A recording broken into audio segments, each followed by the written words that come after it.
Boa tarde a todos. Eu sou o Almirante Médico Serra, diretor do Hospital Naval Marcílio Dias, conforme já anunciado. Então, primeiramente, eu gostaria de deixar registrada a minha grande satisfação e até mesmo, por que não dizer, apreensão de estar hoje aqui, junto dessa seleta banca nesse painel. E gostaria de agradecer a todos os profissionais e todas as empresas envolvidas na organização da 14ª Convenção Brasileira de Hospitais. O motivo que me traz aqui hoje é a recém-conquista do Hospital Naval Marcílio Dias, tá, do título acreditado da ONA, e foi numa trajetória que eu tentarei passar brevemente por ela de forma a mostrar nossa trajetória e as experiências vivenciadas durante esse período. O Hospital Naval Marcílio Dias, ele é um hospital militar, como todos ou a maioria aqui já deve saber, pertencente à Marinha do Brasil. Então ele é o hospital de alta complexidade do sistema de saúde da Marinha. Atende a todos os usuários do sistema de saúde da Marinha espalhados em todo o Brasil, por se tratar do único hospital com características de alta complexidade. Então, para que a gente tenha uma ideia da nossa carteira de usuários, são cerca de 350 mil usuários espalhados em todo o Brasil, sendo o Hospital Naval Marcílio Dias aquele de última instância na rota de evacuação e na relação de referência dos demais hospitais na Marinha. É um hospital de grande porte, localizado no bairro do Lins Vasconcelos, no Rio de Janeiro, próximo ao bairro do Meia, com algumas características peculiares que mais tarde trataremos. Por hora eu digo apenas da capacidade instalada, nós temos mais de 500 leitos, e com uma característica peculiar das Forças Armadas, eu tenho que estar preparado sempre com algum lastro de reserva para grandes catástrofes, acidentes envolvendo as operações militares. Então, por essa razão, a gente tem essa destinação e é chamado também dentro da nossa instituição como a última instância na rota de evacuação, na cadeia de evacuação. Bom, todas as organizações trazem ou manifestam os seus princípios básicos por meio dos seus valores institucionais, que é a forma de unir desde da alta administração a todos os demais colaboradores. Nas Forças Armadas não é diferente, na Marinha nós temos os nossos valores expressos por meio daquela que nós conhecemos como a Rosa das Virtudes. Alguns nomes são bastante imediatos, qualquer um de nós consegue perceber, como espírito de sacrifício, a fidelidade, a capacidade de decisão, e outros são mais peculiares. As nossas instituições, entretanto, representam os mesmos valores de uma boa administração, só que com outro nome que é conferido por meio da nossa cultura, como espírito militar, fogo sagrado, que na verdade denotam valores que estão presentes em todas as sociedades e que são cultivados por todas as organizações. A contextualização de onde nós partirmos até chegarmos a esse momento, culminando com a certificação acreditado da ONA. Bom, tudo começa em 1934, quando uma instituição filantrópica chamada Casa Marcílio Dias, formada por esposas de oficiais que prestavam assistência social e educação aos filhos das praças da Marinha, resolve doar um terreno onde foi então inaugurado o Instituto Naval de Biologia. 6 anos após, é inaugurado o primeiro pavilhão do nosso complexo. É quase como um campus. Então, o pavilhão Carlos Frederico, concluído com, então, 120 leitos. Então, as coisas caminhavam bem e com o sucesso da assistência da Marinha à saúde, foi inaugurado um novo pavilhão no ano de 1946, o pavilhão Heraldo Maciel, em homenagem àquele que teria sido o responsável pelo Instituto Naval de Biologia. Já nesse prédio, em 1946, a instituição já contava com 3 salas de cirurgia que funcionam até hoje, não mais como centro cirúrgico principal, mas como centro de cirurgia ambulatorial. Em 1972, na administração do almirante Adalberto Café, é então realizado o projeto que deu origem à construção do nosso prédio tal o conhecemos hoje. Em 1975 é lançada a pedra fundamental e na virada da década de 1970 de 1970 para 1980 é então inaugurado o nosso prédio com uma construção imponente, baseado em modelos, em um modelo específico de um hospital norte-americano. E o início da década de 80 tem um outro feito muito importante, concomitante com essa inauguração. É o ingresso das mulheres nas Forças Armadas no Brasil. A Marinha, então, foi pioneira, com abertura de 200 vagas para oficiais, a maior parte delas de profissionais da saúde, e mais 200 para praças de diversas profissões, como área tecnológica, administração, processamento de dados. Então, em 1981, inicia também o hospital, com a sua estrutura recém-inaugurada, ele consegue autorização para o funcionamento do programa de residência médica do MEC.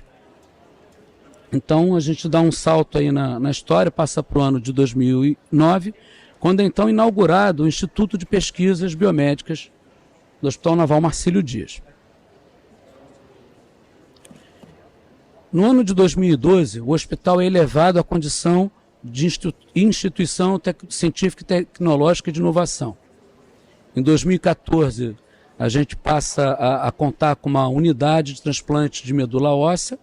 Inicialmente contávamos com o apoio do Instituto Nacional de Câncer na área de preservação, do Centro de Processamento Celular, e mais tarde obtivemos a nossa independência com a inauguração, no ano de 2020, do nosso próprio Centro de Processamento Celular. No ano de 2016, ocorre a ativação do serviço de eletrofisiologia invasiva e estimulação cardíaca artificial, aproximadamente na mesma época em que a gente começa a ter a cirurgia robótica no Hospital Naval Marcílio Dias. E a gente dá então um salto de qualidade. A Diretoria de Saúde da Marinha, o diretor do Hospital Naval Marcílio Dias, com aval da alta administração da Marinha do Brasil, concebem então a ideia de se lançar no caminho da acreditação, né? Entendendo todos os benefícios e a necessidade de se ter realmente um autoconhecimento e a interlocução com outras entidades com maior experiência para que a gente pudesse alcançar ainda passos até então não alcançados. Então, 2019 é feito o diagnóstico organizacional.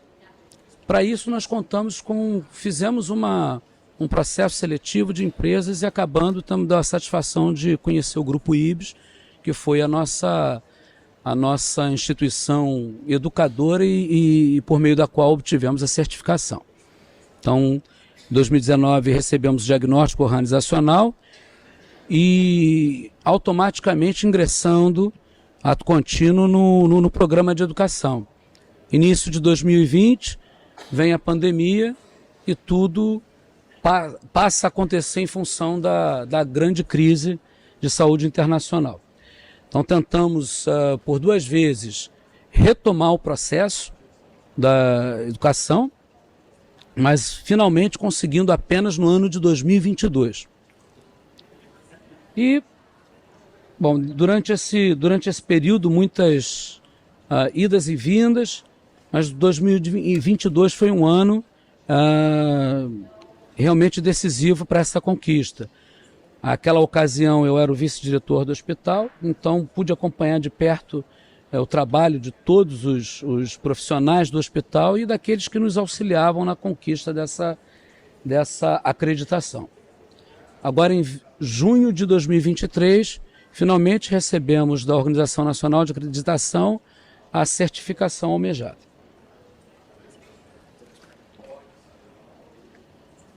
Bom, um pouco mais das características do nosso hospital. Esses dados são relativos ao ano de 2022, então 265 mil atendimentos ambulatoriais. É que eu faço a ressalva que nós não temos assistência primária.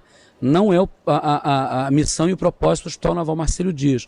Nós temos uma rede referenciada dentro do Rio de Janeiro pelas policlínicas navais e nos outros estados pelos hospitais distritais.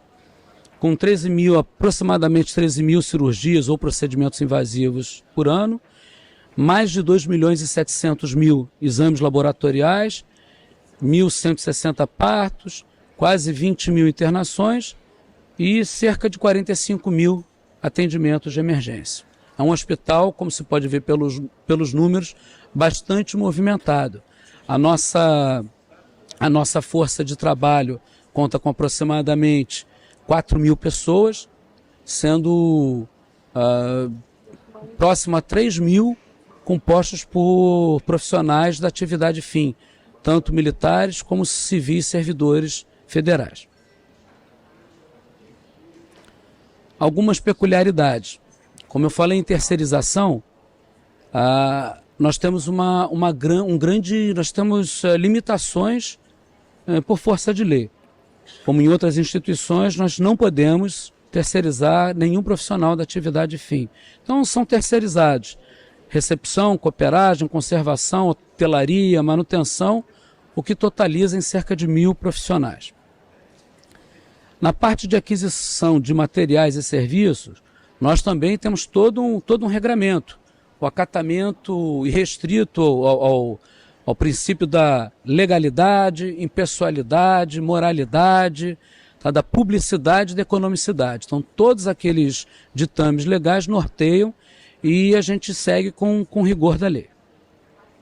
Com relação à contratação de pessoal, nós temos a forma de concursos públicos, tanto para os militares, que integram o corpo de saúde em todos os níveis e nas diversas profissões, quanto para os servidores civis federais, não podendo lançar mão de outro meio.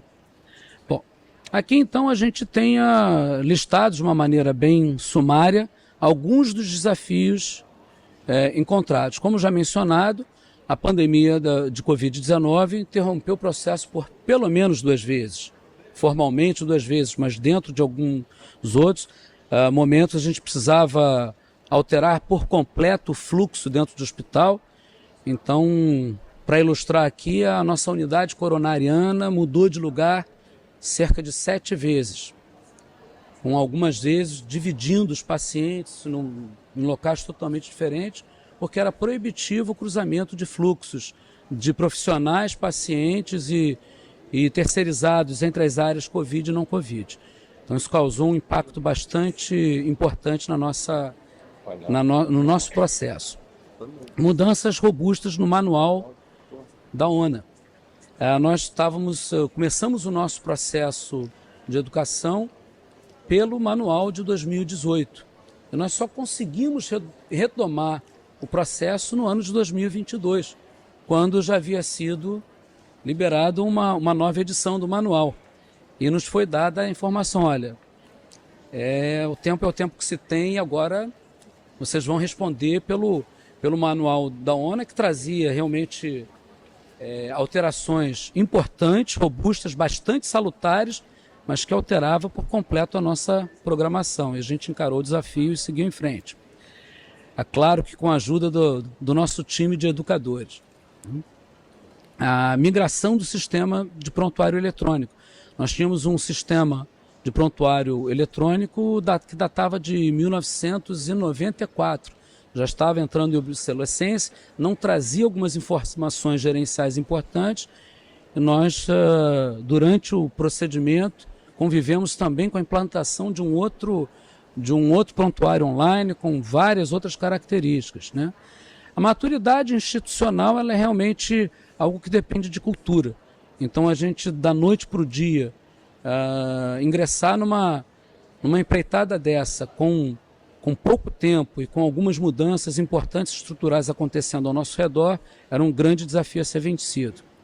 A rotatividade de pessoal, diferente de uma instituição privada, onde as contratações são feitas de acordo com a necessidade e a critério da alta administração daquela instituição, nós estamos inseridos num contexto muito maior dentro da Marinha do Brasil, dentro de um sistema com diversas organizações militares de saúde ou com facilidades médicas, o que demanda de nós, às vezes, uma movimentação talvez considerada excessiva para instituições. Então, pessoas que estavam no início do processo eram substituídas a fim de cumprirem missões militares ou mesmo de servirem em outro estado, em outro hospital do sistema de saúde da Marinha. E, por fim, as incertezas do pioneirismo. Nós não tínhamos uma outra instituição com quem trocar ideias ou mesmo utilizar como benchmarking dentro das características militares ou semelhantes às nossas, com todos os limitadores e dificuldades que nós tínhamos para encarar esse processo. Então, nós tínhamos a nossa vontade, a nossa crença na instituição, nos profissionais, e passo então agora a falar das forças. Se por um lado tínhamos grandes desafios, por outro lado não nos faltaram apoio irrestrito. Primeiro, da alta administração. E quando aqui representado pela nossa cadeia de comando, nós estamos diretamente subordinados à Diretoria de Saúde da Marinha e à Diretoria Geral do Pessoal da Marinha, que nos deram todos os meios, inclusive arcaram com os custos para que pudéssemos contratar profissionais, contratar inclusive a unidade a instituição, o Grupo IBS, que fez o nosso diagnóstico e o nosso processo de educação. Né? Contamos com um programa de educação bastante robusto e bastante atuante. Foi assim, realmente um fator decisivo. Sem os nossos colaboradores externos, não teríamos alcançado talvez aí essa certificação, e foi de uma maneira sistêmica, como é a acreditação, né? Não podia ser de outra forma. Bom, o engajamento dos grupos de trabalho, isso foi um fator também decisivo. Sem a cooperação, a gente sabe que a acreditação ela não pode acontecer de forma isolada. E ela não pode acontecer também em setores, não existem ilhas dentro de uma organização, de uma instituição, ou todos são acreditados ou a instituição não é acreditada. Então a gente teve com isso o convencimento para o engajamento de todos. Curiosamente, nós temos um documento, curiosamente não para nós que somos da Marinha, mas para aqueles que não estão familiarizados, nós temos dentro da nossa instituição um documento chamado Plano Estratégico da Marinha, que ele prevê todos os passos, todas as etapas onde a organização pretende alcançar até determinado ano. Então, o nosso plano estratégico vigente, ele tem todo um planejamento até 2040. E tudo aquilo que a gente apresentava como proposta dentro da acreditação estava em perfeita consonância com o nosso plano estratégico. Né?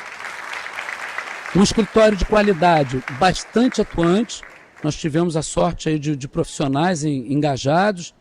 Tenho aqui na plateia que o comandante Sambrotti foi um dos elos fundamentais da alta administração com todo o hospital, tendo que visitar todas as unidades, todos os grupos responsáveis pelas suas apresentações.